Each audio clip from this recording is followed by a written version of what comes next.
By 1941, she was among the most recognizable and highest-paid entertainers in the world. But she was also a star fighting a more personal battle against the Nazis.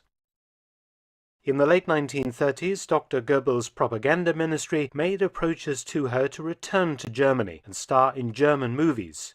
But Dietrich rejected all offers, despising the regime and its treatment of the Jews.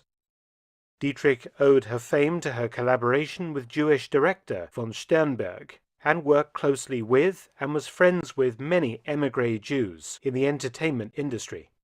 She made no secret of her dislike for Hitler and the Nazis, and in fact applied for U.S. citizenship in 1937. In the late 1930s, moved by the plight of Jewish refugees fleeing Germany, she teamed up with famous Hollywood director Billy Wilder, himself an Austrian Jewish émigré, to create a fund to help the refugees. She donated her entire salary from the film Night Without Armor, $450,000, to the fund in 1937, and in 1939 became a U.S. citizen. When America entered World War II in December 1941, Dietrich volunteered her time to the war effort and was one of the first stars to help sell war bonds. She often helped out at the Hollywood Canteen, a special club for servicemen where film stars and other entertainers served food, danced with the troops, and entertainment. And between January 1942 and September 1943 took her stage show on a tour of America, including along the Pacific coast, performing there for over 250,000 troops. Dietrich sold more war bonds than any other Hollywood star. The next step was to go directly to the war zone and entertain the troops. Dietrich managed to obtain a position with the USO, the United Service Organizations, a non-profit charitable organization set up in 1941 to send performers into war zones to entertain troops and, importantly, raise their morale. For the troops, far from home and facing all manner of dangers, privations, and homesickness, having stars of Dietrich's fame and status take the time to come to just behind the front to entertain them was greatly appreciated.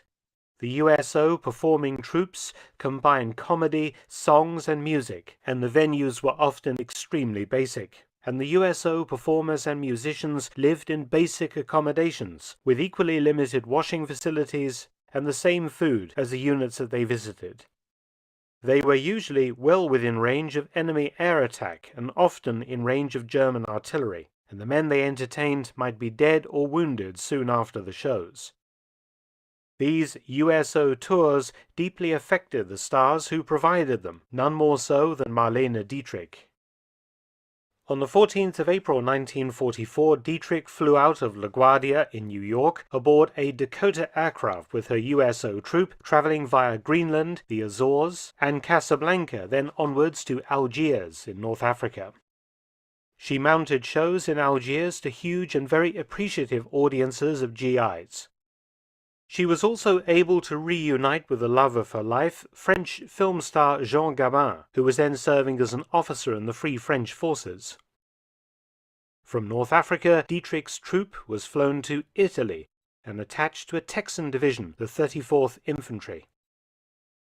She became a familiar figure to the young GIs, sharing many of their privations. Conditions were tough, and Dietrich contracted pneumonia and ended up in hospital in Bari, and always maintained that her life was saved by the new wonder drug penicillin.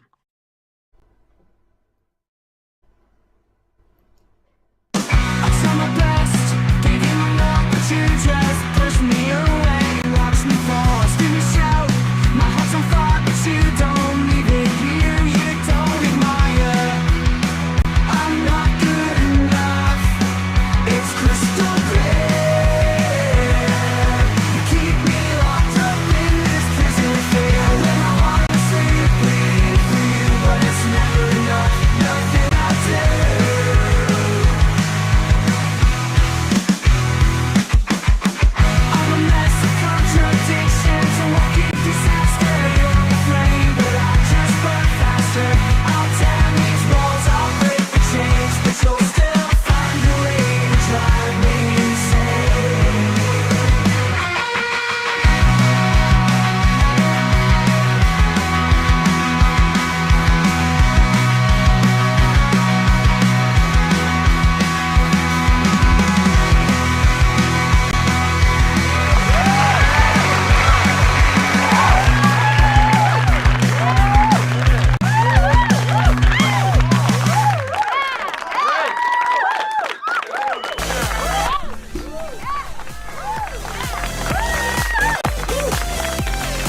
I like when things work out.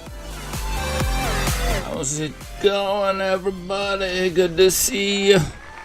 Let me know if you can hear me in the chat. We're rocking and rolling with our Art Against Antisemitism.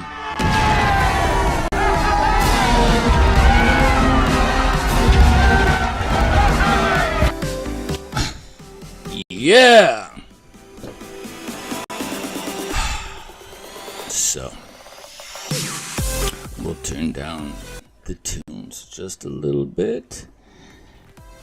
And we're gonna sort of let you in on what we're doing if you're new to the campaign, Art Against Antisemitism. I had this opportunity to enter a mural, right? So I proposed this portrait of Marlene Dietrich. I went around the community. It's a big DEI community, and I was told by a prominent member of this community that I didn't have a chance in hell. Oh, wrong button. Yeah, I meant this one. That's the right chance in hell. I was surprised. He said that the community is totally DEI. My portrait was too sexy, too pro-Jewish, and worst of all, too white. And I thought the guy was nuts. But lo and behold, I was not rejected once, but twice. What really irritated me is I had to chase my rejection notice or whatever. If they're like, hey, what's up, man? It's been 2 weeks. And so that left a bad taste in my mouth.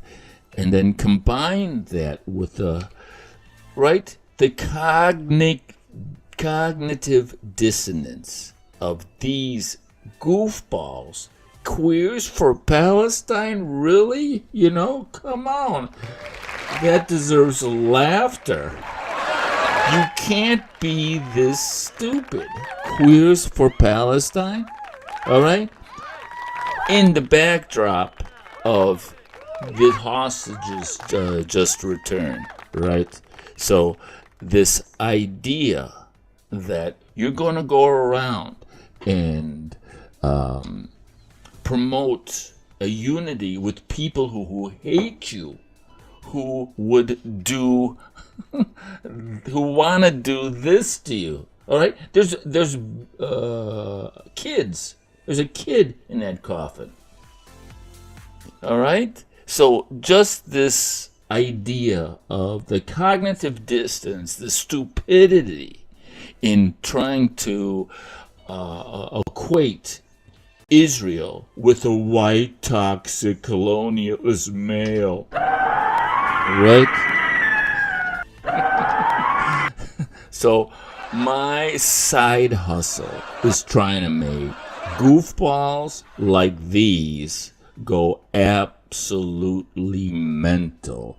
And so, yeah, like that, I want them to be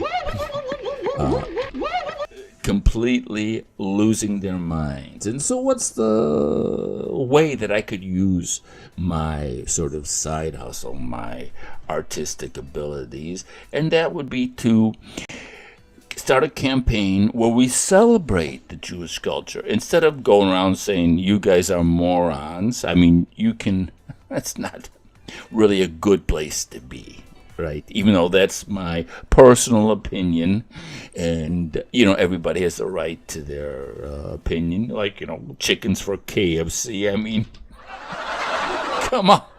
It's just the unbelievably ridiculousness of these people, and many of them are like college graduates. Like, how can you be that stupid, man? Just don't get it. So we started this campaign to paint images of golden age movie stars and use those images to create museum quality posters, murals, or whatever, and have just glamorous, glorious events celebrating the American Jewish culture, which was you could not have movies like Some Like It Hot or all black musicians, gay playwrights. You could not have that type of inclusivity and diversity in the golden age of cinema if there was Puritan Christian money and producers and or Islamic fundamentalist money. Can you imagine? Producers and directors, Muslim, would never provide the rich experience that we took for granted, quite frankly. And so this is a perfect, because I had no idea this ridiculousness existed. All right, I just had no idea that people could be so embarrassing as to equate the Jewish culture with the colonialist, white colonialist male. I just had no idea that could exist. It was beyond my comprehension. And then you have the continuing horror of a war that was started by Hamas. I mean, capturing people like this, torturing them, killing them, or whatever. I mean, so instead of getting wrapped up all in the motion, I want to show you something here. This is sort of my computer screen, right? And so we're going to be painting a portrait of Dietrich, and I've done a number of them. So this is my, Picasso had his blue period. So this is my Dietrich period. Well, why not, I'm going to be painting a couple of portraits of her and moving on to other film stars. But I wanted to show you this because this is how I paint. That's my desktop. There's my desktop and an easel right next to the desktop. And that's how, if you want to paint, you need to set yourself up like this. So you're just looking here and looking here. So so we can work together, I have the actual painting here, which is 90 degrees from here. So this is 90 degrees. So to paint, right, in this way, I'm extending my arm in an extended manner and painting, which is cool. I mean, and it's good because, it's very easy to get wrapped up in the act of painting and just sort of lose yourself. And then 3 hours later, you're wasted a bunch of everybody's time just enjoying yourself. But you can here sort of get and see what I'm doing and how we paint. And so actually I need my brushes closer.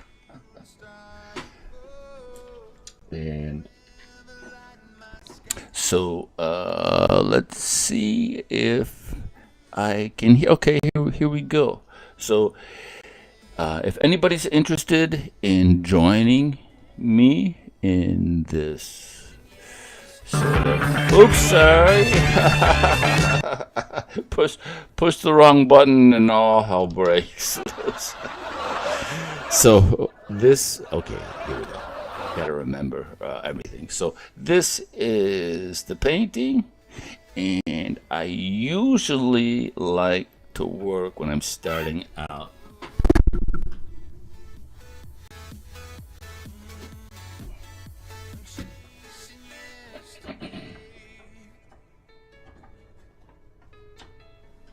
Okay, upside down like that, and the reason is because you the oops, the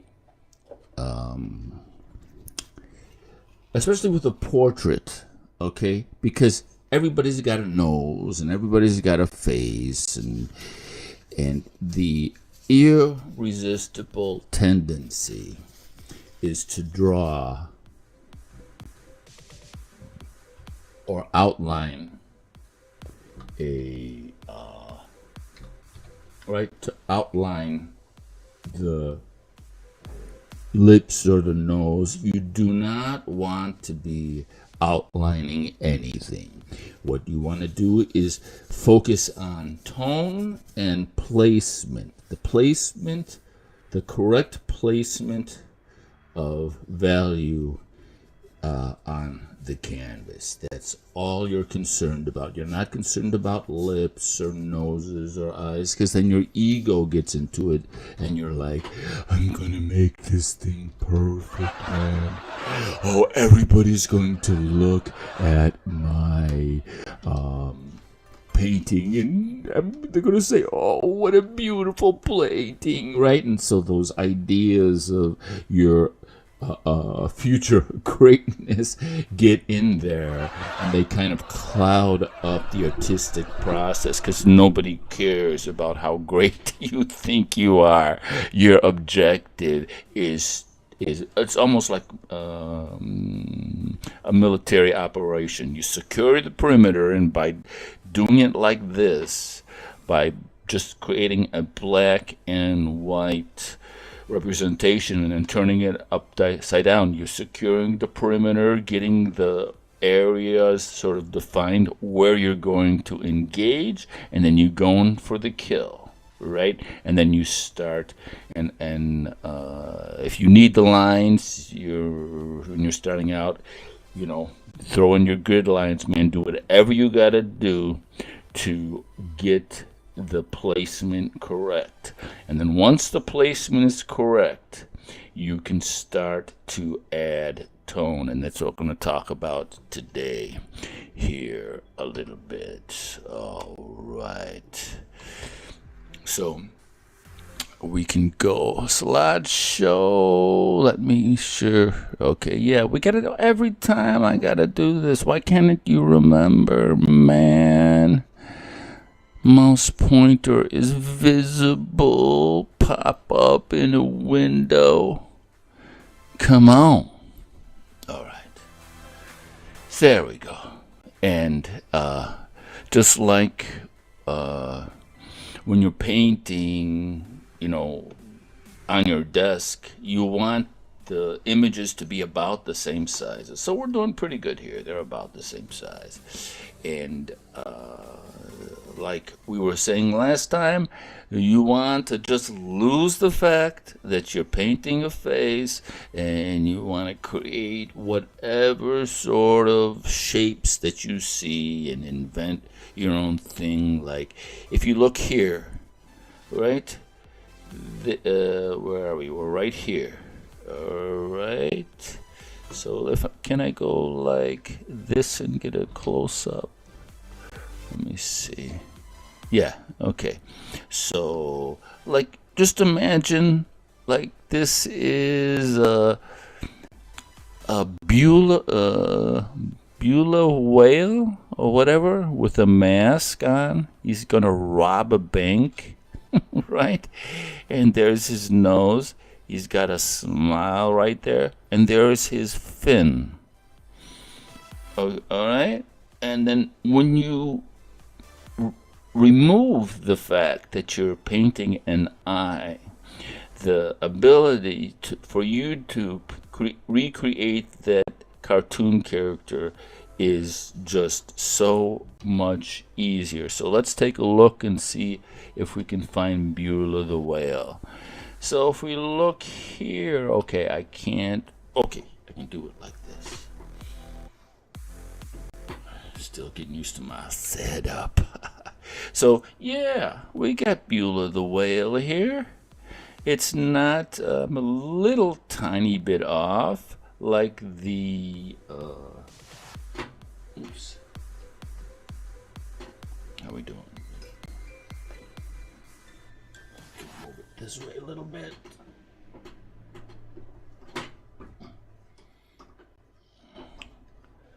There we go. All right. So where were we? All right. So like with the Beulah's fins. So we want to get a little bit fatter there.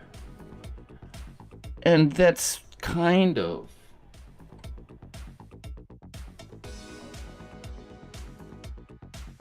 the mindset we want to have.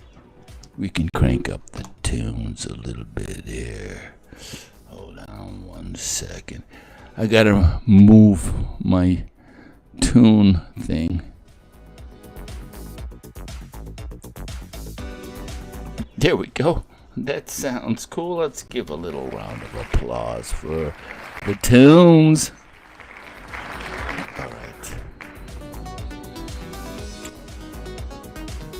It's funny because so many different. Okay, so we'll move back here in the. I want to move.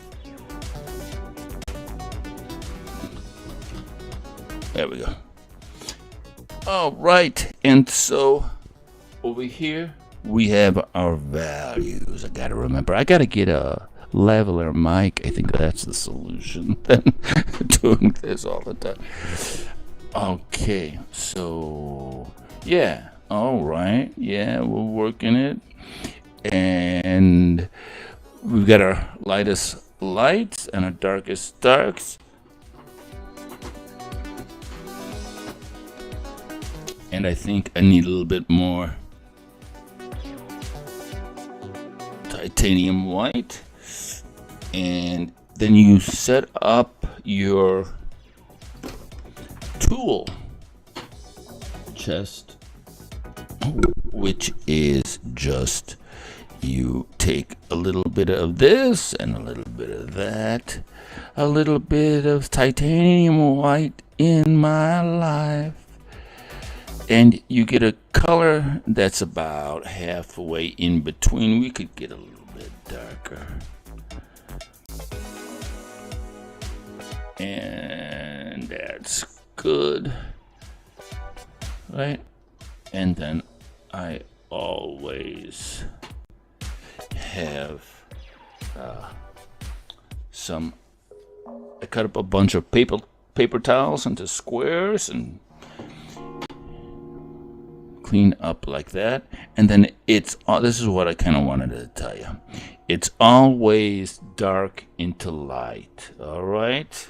Can I can't just go. All right. Dark into light. So you just take some of this that you just made and you throw it into there. And so you got that higher mid-tone. All right. And then you do the same down here. We obviously need a little bit more of that. Okay. And then we darken up that. So the whole point is in my arm right now. It's getting tired. So, anyways. So that's the idea. All right. So you've got a high tone, a low tone, highest high, lowest low, and a mid. And then an upper mid and a lower mid. And if you wanted to,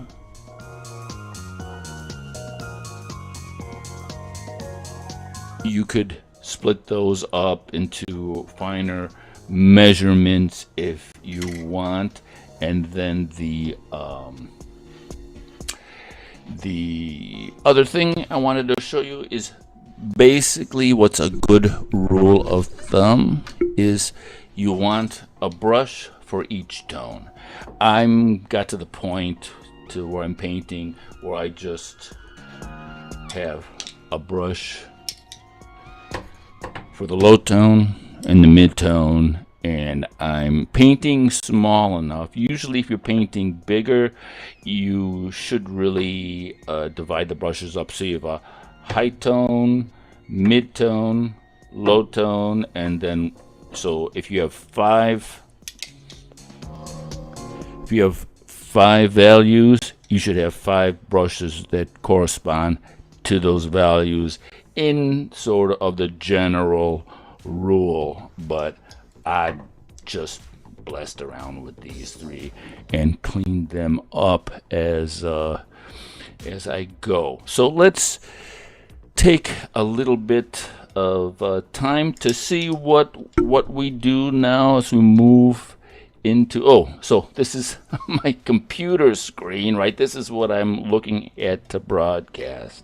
So it's difficult to paint off of the way I'm painting now, so I can show you what's up. The easel is off to here. So we'll just erase all these tones, erase the ink, and then we'll move to here.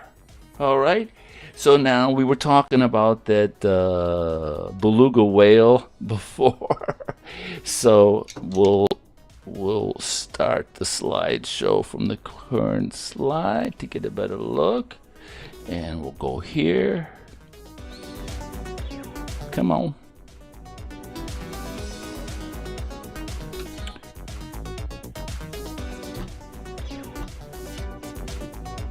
Technical difficulties.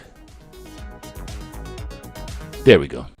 All right. So that face that we were seeing before, remember we said a beluga whale that we were going to paint, and then he had a mask on and the smile, and there was his fin. Well, there it is. Okay. So you just have to now bring those values in with your tones. And okay, I want to erase. All right, cool. All right, what was that? So we then just squint our eyes, right? We want to look at the screen and squint and see what we see. And if we squint, we can see there are these lower tones here.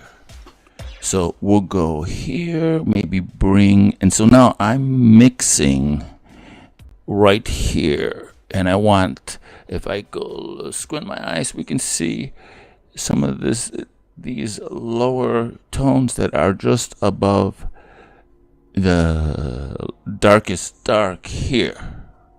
All right. And then since we have that on our brush, because we've made a good attempt to secure the perimeter and locate all the basic shapes, we can kind of just go around here and say, I see that tone over there, and I think that deserves a round of applause if I can do it. Where's my round of applause? Yeah, but you get the idea. And so wherever you're seeing that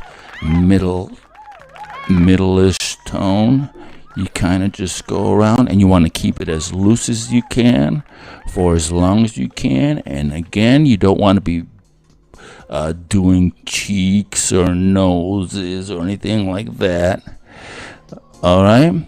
So do you see that I'm working these shapes from this lower tone, wherever I see that lower tone? And I feel confident because I spent a good amount of time working to define all of the placement of the basic shapes. All right. And so then we'll go around doing that. Okay, so now squint your eyes again. Let's bring it up to a lighter shade here. Why won't you move? I guess it's just too much going on. Anyways, but if you squint your eyes on this part of the screen, if you squint, what's the lightest light? What do you see? Bring your the pencil is the light. So kind of sit back. What is your lightest light? I see sort of here, right here is kind of the lightest light. Do that again. I'm trying to get us to go. I am in a slideshow here. Oh, there we go. Okay. All right. So that's almost at full value. So if you squint your eyes, these are blazing. So everything that we do is going to have to be below this value. So everything that, so right here is as light as it's going to be. And here too. And so everything else is going to be, and so now I'm switching to a different brush here, and we can bring down all of this here, but we don't want it as dark as that dark that we just did.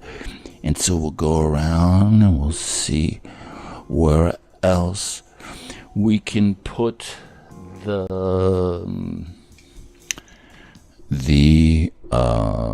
tones that we see. And as you can see, I'm moving around the camera, which is not the most comfortable. I think that deserves a little bit of a laugh track. That's not exactly something, you're going to be doing hour after hour. It's much better, like I showed you. Let's see if I can pull it up here really quickly, right? So this is how I actually paint. So there's the computer screen. Here's a desktop easel. And then I just go at it real simple, real smooth, really chilled. And get my tunes grooving. And it's an incredibly meditative state. So we're going to be, I can put that here. And as you can see, I'm not dressed, like these, artists that I'm so full of emotion, I'm such a, I can't organize myself, and I just paint splatter everywhere. If you look at the old masters, because they were technicians, they were artisans, just like anybody building anything, they were organized because they had to paint the king or the queen, so they couldn't be these ridiculous slobs like Rembrandt and Da Vinci and Velasquez and Michelangelo. They were like the Elon Musks of their day. They were dealing with the most powerful people, painting the most powerful people in the world, working for the most powerful people in the world. So you don't show up like some ridiculous slob, you know what I'm saying? And so I make an effort to be a departure from that old Picasso, Pollock, all of these goofballs who can't paint, who create this immature abstract art. And it's fine. That's fine. It's just not an evolution, okay? The camera didn't replace, didn't all of a sudden make realistic art obsolete. I'm the freaking camera, man. We are the camera. The people who paint are the camera. The actual unit is just an industrialized version of what we do. We're the ones that mix the materials, and then all of a sudden, out of nowhere, an image is portrayed on canvas. So the camera didn't replace us, you know? Come on now. So that's what we're doing. And once again, our objective is to celebrate the power of the American Jewish culture and how they transformed the world through the golden age of Hollywood. They were the forerunners. They were the OGs of DEI, the American Jewish culture was. And for these sad, ridiculous, just brain-dead people to be putting the Jewish culture with the, white, toxic, colonialist male.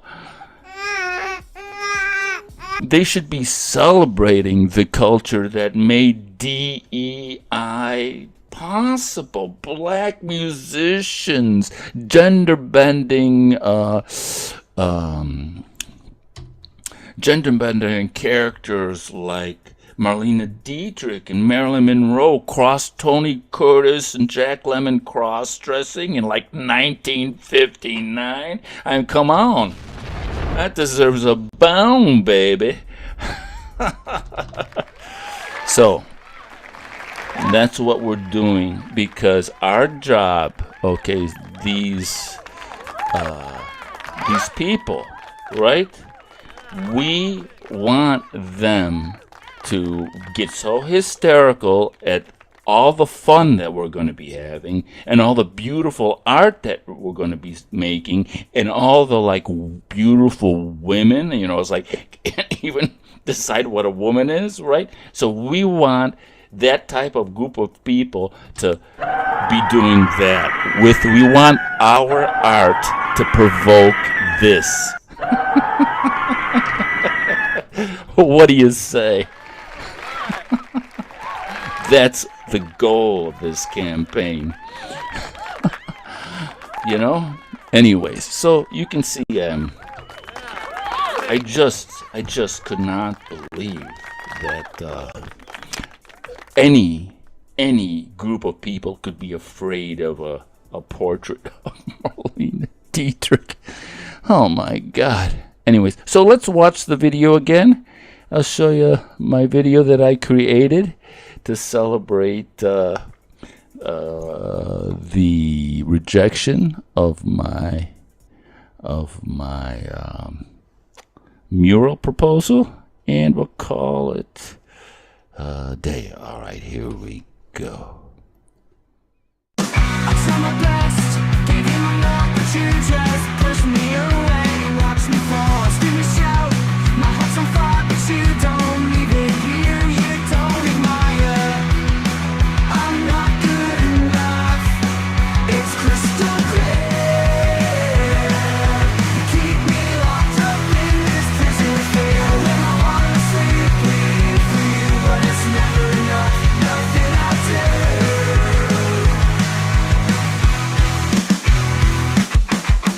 I'm a mess of contradictions, a walking disaster. You're the flame, but I just burn faster.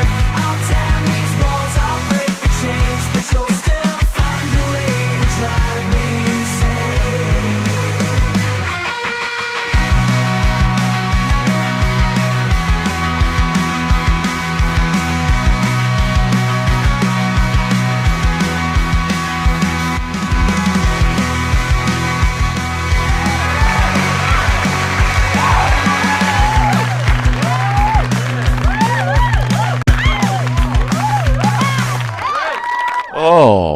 Alrighty. The star that said no. In 1937, Hitler was like the German Barack Obama. He was on the cover of Life magazine. Who is this guy, Adolf? And he came up to Marlene Dietrich and said, would you like to be part of the Nazi? Don't be a dummy, be a smarty. Come on, be a part of the Nazi party. And she said, no, thank you. Came over to America, became a citizen, embraced the Jewish community, the actors, the directors, the producers, and then used the fame she got into America and the money that she made. Put her money behind her mouth. So we're talking about, oh, queers for Palestine. You're putting more money where your mouth is, mofo. Come on. Come on. All right. I'm trying to... It's not good to sound all angry all the time. Work that out of the presentation. It'll get out of there. It'll leave. I'll be more diplomatic at some point in time, but not at the moment. Anyways, all right. Thanks for watching, man. Leave your questions and comments in the chat, and that's about it. All right. So we'll see you next time. All right. All right.